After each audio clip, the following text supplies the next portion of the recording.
Quarta-feira foi 7 de setembro e além dos lindos desfiles militares em comemoração aos 200 anos da independência, houveram grandes manifestações políticas em todo o país. Mas o que a Bíblia diz sobre a participação de crentes nessas manifestações políticas? Será que podemos sair às ruas para protestar contra ou a favor do governo? É bíblico participarmos desses eventos? Vem comigo porque hoje você vai ver como é que a Bíblia se manifesta em relação a esse tema.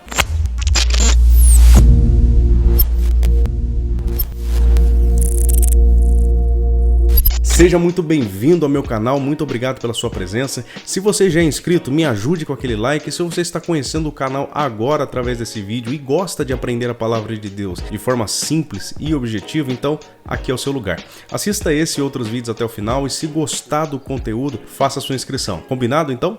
Vamos para o vídeo.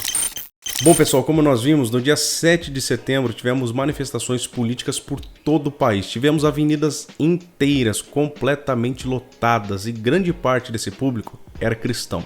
E como evangélicos, nós precisamos pensar biblicamente sobre os nossos atos, já que a Bíblia é a nossa única regra de fé e prática.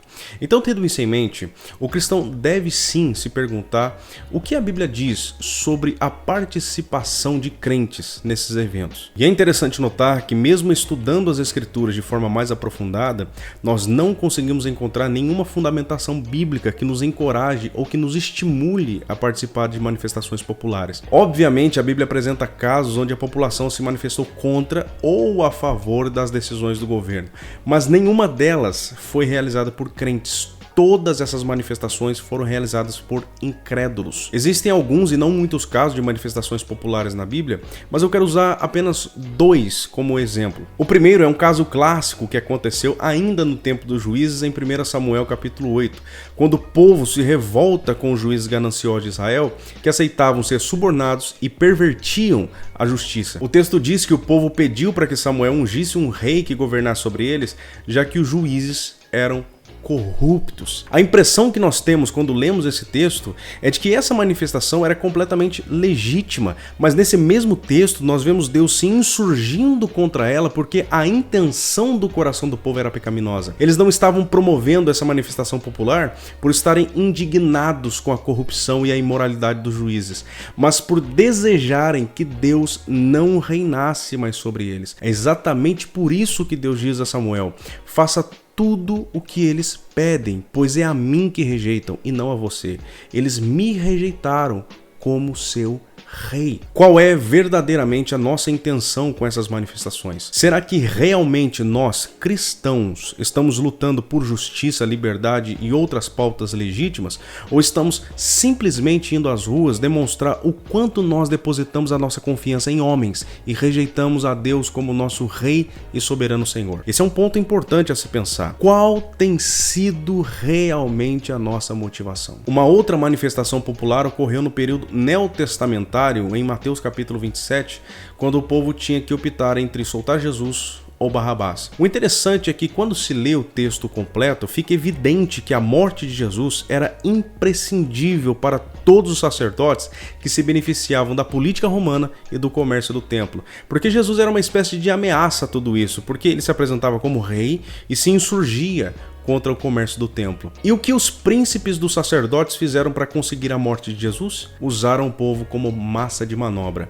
E o texto diz que os príncipes dos sacerdotes e os anciãos persuadiram a multidão que pedisse Barrabás e matasse Jesus. O texto está dizendo que nessa manifestação popular, o povo havia sido manipulado por um grupo de pessoas influentes que tinham interesses econômicos e políticos, que queriam se manter no poder com todas as regalias. As multidões pensavam estar fazendo o correto e nem imaginavam que estavam sendo usadas para fins escusos. escusos. Esse texto é para nos deixar com uma pulga atrás da orelha. Por quê? Será que nós, como cristãos, não estamos sendo manipulados? Será que os políticos brasileiros, de direita ou de esquerda, não estão nos usando como massa de manobra? Será que não precisamos ser mais cautelosos e racionais, usarmos menos a nossa paixão pelo candidato A ou B, para que lá na frente não venhamos ter um sentimento de culpa por termos sido enganados? Infelizmente, se existe uma característica que tem faltado para muitos cristãos em relação à política atualmente, é o equilíbrio. Nós nos apaixonamos fácil demais por qualquer político que se diga cristão. Nós estamos no ano de eleição e todos os candidatos estão dizendo que amam a Cristo. Todos eles passaram a frequentar igrejas. Todos eles dizem defender os valores cristãos. Eu quero entrar nessa. Opa, já tá pronto. Eu quero entrar nessa. Eu tenho até um jeitão de ser pastor. Mas a verdade é que se a gente pensar racionalmente, fica difícil de acreditar no que eles dizem.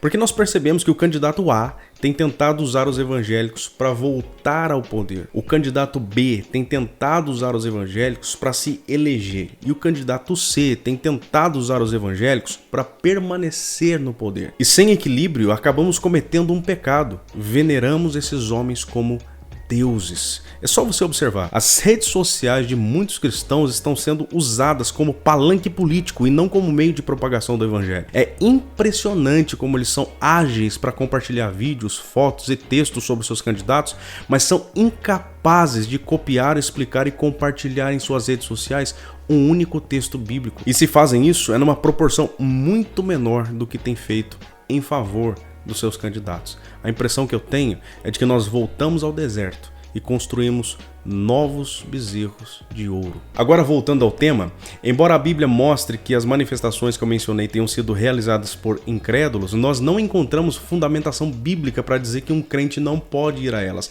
Nós não temos força bíblica para dizer que um cristão que participa desses movimentos está pecando. Então, caso queira, ele pode, como cidadão que é, participar dessas manifestações populares pacíficas. Entretanto, uma coisa a Bíblia diz com clareza e precisamos observar: o cristão precisa ser equilibrado, sensato e ponderado. E isso significa que ele tem o dever de evitar os extremos, de não ser uma pessoa amalucada, de ter a cabeça no devido lugar. Se um cristão deseja participar dessas manifestações, ele tem o dever bíblico de agir com moderação e sensatez. Ele não deve se envolver em violência, com baderna e principalmente com profanações, porque a determinação bíblica é de que nós devemos ser equilibrados. Se você foi às manifestações do 7 de setembro, eu espero que você tenha dado um bom testemunho através da sua sensatez e ponderação. E se você pretende ir a outras manifestações,